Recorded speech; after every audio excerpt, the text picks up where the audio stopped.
In a world full of masks, the most dangerous one is the one you never take off. Even when you're alone, you are not who they think you are, but you are also not who you yourself believe you are. Is your strength in what you do, or in what you allow others to think you do? This is a game of shadows, a subtle game, an invisible one, and those who understand it, rule. Those who do not see it, serve. Power does not begin with strength.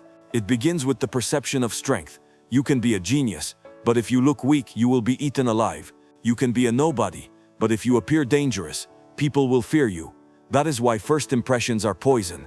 You don't need to be strong. You only need to look like someone who knows something, someone who fears nothing, someone who has already survived hell and could make others go through it. The illusion of control. Jean Baudrillard said, "We live in a world where reality has been replaced by simulation." In the world of power, control is not about owning resources.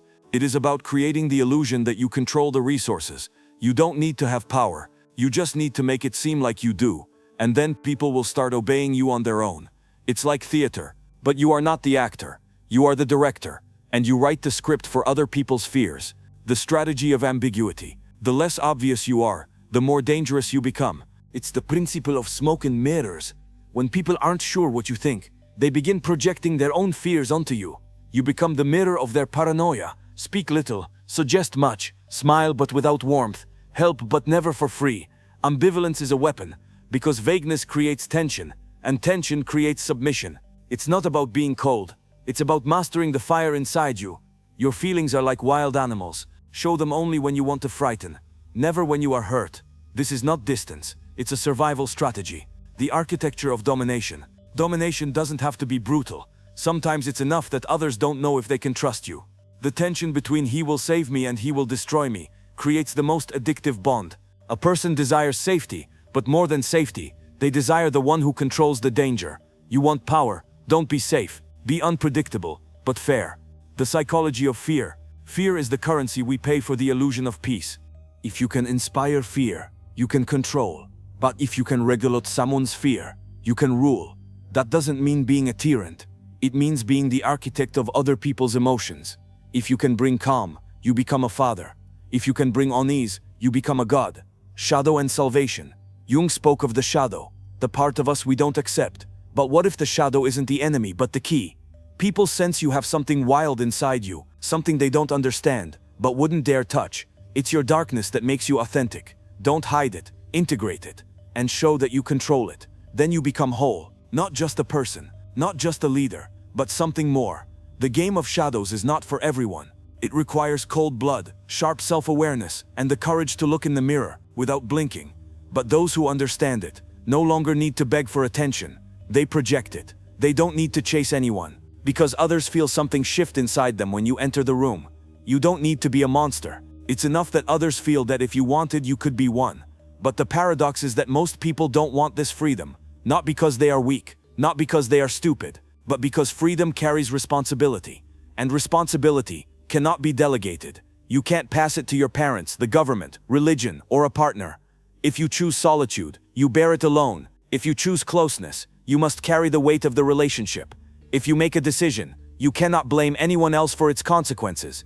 And that is why so many of us choose the comfort of the cage. Rules give safety. Dogmas lift the burden of thinking. Erich Fromm wrote that man has fled from freedom. It wasn't taken from him. He rejected it himself. Because freedom hurts. Because freedom leaves you naked face to face with infinity. But here comes the next question. Is life without freedom still life? Or is it only vegetation within someone else's narrative? And if so, is it worth it? Friedrich Nietzsche once said, "Man does not strive for happiness, only the Englishman does." A truly free human being strives for meaning, and meaning is always found outside the comfort zone. Meaning requires sacrifice, suffering, and decisions that cannot be undone, but it is precisely those decisions that build you. Not what you have, not who you know, but what you choose when no one is watching. These are the moments when the soul either grows or dies. Society does not want you to be free. It wants you to be predictable. It wants you to be a loyal cog in the machine. That's why from childhood it teaches you obedience, not reflection. That's why it rewards conformity, not courage. That's why it fears those who start thinking for themselves, because a thinking person is a threat. They cannot be easily controlled. They won't buy everything they're shown. They won't believe every fairy tale. They won't vote because that's what you're supposed to do. They won't love because it's appropriate. A thinking person is alone. And that very loneliness is the price of freedom. But it's also its greatest gift. Because only in the silence of solitude can you hear the voice of your own conscience. And perhaps even, as the ancients would say, the voice of the soul. And it is that voice that should guide your life. Not fear, not pressure, not the crowd. Freedom is not the choice between Pepsi and Coke. It's the choice between being human and being a shadow. Between existing and playing a role. Between light and the cave. Plato, in his metaphor of the cave, said that most of us see only the shadows of reality. Not because we are stupid, but because we are afraid of the light. Because light, the truth, blinds. At first it hurts, but then it lets you truly see. And maybe that is what true maturity is. Not in gaining likes, money or status, but in leaving the cave. In having the courage to see, even if others prefer to pretend. Because growing up is not a biological process. It is a spiritual decision. The decision to prefer truth over comfort, meaning over pleasure, freedom over belonging, rejection, silence, and that terrifying awareness that no one will save you. But maybe in that silence lies something more. Maybe in that emptiness we so desperately try to fill, there is a gate to something deeper, not to comfort, but to truth, because only when everything falls apart can you build something authentic. From the ashes of the old you, something stronger may emerge, something truer, something yours. So don't fear freedom, don't run from it. Kosolo kundet you itiniget to quels, do vedicantu, the life worth living, to a death you need not be ashamed of. And maybe that is the most important decision you can make. Not what you will do, not who you will love, not where you will live, but whether you will be truly free. Cause what is truly yours begins where everything borrowed ends. And maybe that's only the beginning. It's no coincidence that philosophers like Kierkegaard or Dostoevsky saw suffering not only as a curse, but as an essential element of growth. Suffering, according to Kierkegaard, places a person before a choice, either to run away, denying their own authenticity, or to confront the truth about themselves with fear, loneliness, mortality. This choice is not easy, but it is what separates existence from mere passive living. Modern man, surrounded by comfort and instant gratification, avoids such confrontations more and more often. It's enough to scroll, enough to click, to forget who you are. But in this escape we lose more than just a fleeting depth. We lose ourselves, because a person who never asks why becomes a prisoner of how. Nietzsche, though merciless in his diagnosis, also offered hope. He who has his why can endure almost any how. In other words, meaning does not come from the outside, from the system, from religion, from ideology. It comes from the courage to give your life personal significance. And that act, the act of giving meaning, may be the most radical expression of freedom. But meaning does not always arrive with noise. Sometimes it hides in silence, in a simple walk, in an attentive glance at the sky, in a conversation with no goal beyond being present. Existentialism, though often associated with darkness, also teaches respect for everyday life, because life does not have to be grand to be real. Camus goes even further, suggesting that a man who rebels against absurdity need not be unhappy. On the contrary, in rebellion he finds dignity, in recognizing that the world has no meaning in itself, yet deciding to live anyway, with humor, with irony, with courage. The stance of the absurd man is not resignation, but a challenge thrown at fate. And what about love? Is it an escape or a meeting? Sartre often saw it as an attempt to possess another person, and thus just another form of illusion. But perhaps there is another possibility, that love is not an escape from loneliness, but the sharing of it, not forgetting yourself, but seeing yourself in the eyes of another. Such love does not enslave, it allows you to be. That is why philosophy does not have to be a dry theory. It can be a map for the lost, a mirror for the brave, and a signpost for those who no longer want to live automatically. When you understand that the question why is more valuable than how much do you earn, you begin to live philosophically, regardless of whether you have read a single book. True philosophy does not sit in libraries. It plays out in moments of doubt, in late-night conversations, in choices that impress no one, but build your inner integrity. Because it is there in hiding, in silence, without spectators, that who you really are is shaped. And maybe that's the greatest paradox, that in a world full of noise, it is the silence of philosophy that gives the deepest sound. It does not shout, it does not impose itself. But once you hear it, you can never silence it again. If you have made it this far, it means you are not afraid of questions without answers. And perhaps you even begin to value them more than ready-made answers served to you. And that's good, because life is not an exam, It is not a sheet to be filled in, but a space in which you can dance with your fate. But what if the worst kind of ignorance is the one disguised as wisdom? Socrates said that true wisdom is awareness of one's own ignorance. And yet, in a world where everyone can have a voice, the loudest often know the least. The internet has given a megaphone to everyone. And although this is beautiful because it gives access to knowledge, it is also terrifying because it gives the illusion of authority to people who should never be authorities. Look, once to speak to a crowd you had to build trust. Today all you need is a catchy title, a bit of controversy and a good thumbnail. And the crowd, hungry for simple answers to complex questions, will follow you, not because you are right, but because you speak with confidence. Because in a world of chaos, what is most desired is not truth, but the peace that comes from the illusion of certainty. And here we reach a brutal question. Do we truly want the truth or just blessed peace of mind? Because truth hurts. Truth does not give instant satisfaction.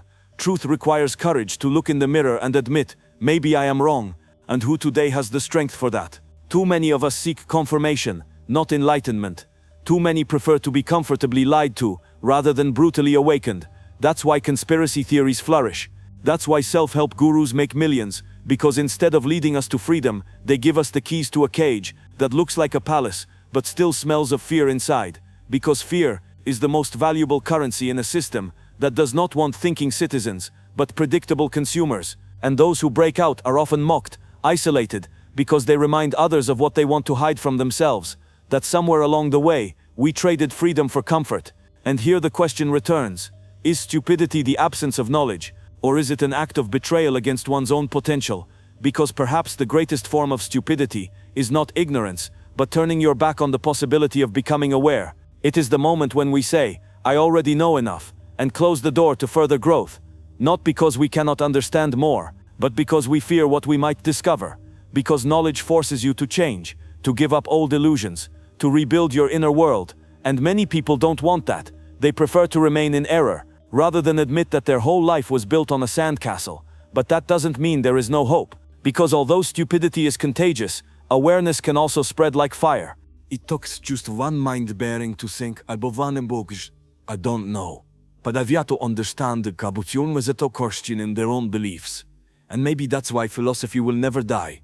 Because as long as there are those who ask, as long as there are those who seek, even in a world full of noise and disinformation, truth has a chance to break through, even if only in a whisper. When they see themselves, their past, their darkness, and do not run. It is precisely there, at the border of pain and awareness, that true freedom begins. Because a person does not become free when everything works out, not when they run from suffering, only when they can say, yes, this is me, and I will not look away. In Søren Kierkegaard's philosophy, this is called the leap of faith, a jump into darkness, without any guarantee you won't shatter, but with the one hope that in this darkness you will find something truer than all the world's conventions. Nietzsche, on the other hand, spoke of the eternal return, the idea that life should be lived as if you would have to repeat it infinitely, not as a punishment, but as a test. Is your life so truly yours that it's worth living again? This question cuts like a knife, and it has no easy answer, but it is precisely what separates conscious life from accidental life. Because if you wouldn't want to live your life again, perhaps you never truly lived. Strategies of existence. Modern man often lives in a strategy of survival, not existence. We do what we must. We work because we have to. We say yes because it's expected. We hide our quirks, our fears, our intensity, so as not to disturb the balance. But what is balance, if not stagnation, when the soul is suffocating? Existential philosophers have long warned, normality is often the greatest enemy of authenticity. It is in chaos, in conflict, in dissonance, that the true I is forged. Albert Camus wrote about the myth of Sisyphus, a man condemned to roll a boulder up a hill, only for it to roll back down again, seemingly meaningless. And yet Camus says, one must imagine Sisyphus happy. Why? Because in the absurdity of the world, it is man who chooses meaning. Even if life has no single purpose, we can give it our own, without waiting for the world's approval. An invitation to exist. And here we reach the essence. It's not about becoming a philosopher, or knowing the names. It's about not going through life as a shadow. About choosing consciously, instead of merely reacting. Even if the choice hurts. Even if it leads astray. Because perhaps the real path lies precisely in those detours. Not the straight one, paved by social expectations, but the winding, wild, sometimes dark one, yet yours. when a child first looks into a mirror and says me, its awareness begins. But to how many of us vajjo beni sat, moskes adult, but yo butiniti tauktan, terreto et halamse. But what I myself decided to be, philosophy is not just for professors. It's not just old books and Latin quotes. Philosophy is the art of asking questions when everyone else gives answers. It is the courage to say, I don't know who I am, but I want to find out. In a world that offers ready-made identities, being yourself is an act of revolution. So, if you are watching this, don't look for ready-made solutions here. Look for questions. Because perhaps the very questions that hurt you the most are the doors you must pass through, not to be perfect, but to be true. And it is there, in that truth, without masks, without a script, that life begins. When life becomes an endless spectacle of self-presentation, competition, and acquisition, what is deepest their own self is abandoned, as if one's own existence had become too inconvenient, too strange, too incomprehensible to take care of. Then comes the moment philosophers would call an existential fracture, sometimes triggered by trauma, loss, illness, other times paradoxically by success, when you achieve what you desired and discover that the emptiness does not go away, that the new car, the new relationship, the new job, are all just fresh paint on walls that rot from within. And then you begin to wonder, who have I been all these years? What really guided my decisions? Here philosophy enters, not as a collection of theories and abstract ideas, but as a mirror, sometimes cruel, sometimes liberating, but always honest. Soren Kierkegaard wrote that true despair is not losing something. True despair is not being aware of your own existence, living cut off from who you really are. To get out of this despair, it is not enough to fix life. You must make a radical overturn. Kierkegaard called it the leap of faith. Sartre spoke of the courage to be free, and Jung of integrating the shadow. It all comes down to one thing: confronting what you fear most, yourself. That is why philosophy is not comfortable, because the truth about ourselves is rarely pleasant, but only in truth can we find liberation. Who are we, really? Imagine waking up one day without a name, without a past, without the expectations others have of you, without a social role. Who are you? Are you still yourself, or an empty form? This question takes us back to the core of existence, to what Buddhists would call the nature of mind. And Heidegger, being toward death. Instead of avoiding the ultimate, we are to befriend it, because it reminds us that time is limited, and every decision irreversible. Philosophy gives no ready-made answers. It does not tell you how to live, but it shows you that you can ask, and that the very act of asking can transform you towards a conscious life. In a world that celebrates haste, superficiality, and instant gratification, philosophical thinking is an act of rebellion, an act of courage, because it requires stopping. It requires accepting that we do not know, that we may be wrong, that our beliefs, identity, and dreams may be only the shadow of something deeper. But it is precisely in this uncertainty that real life begins. When we stop playing a role and start seeking truth. When silence stops being something to fill and becomes the space where understanding appears. And so we reach the end of this journey, which in reality has no end, because every step toward awareness gives rise to new questions. Who am I when no one is watching? What will remain of me when I am gone? Have I lived as I wanted, or only as I was told? These are questions that can paralyze us, but also set us free. Because as Rainer Maria Rilke wrote, live the questions, and perhaps one day, unknowingly, you will live into the answers.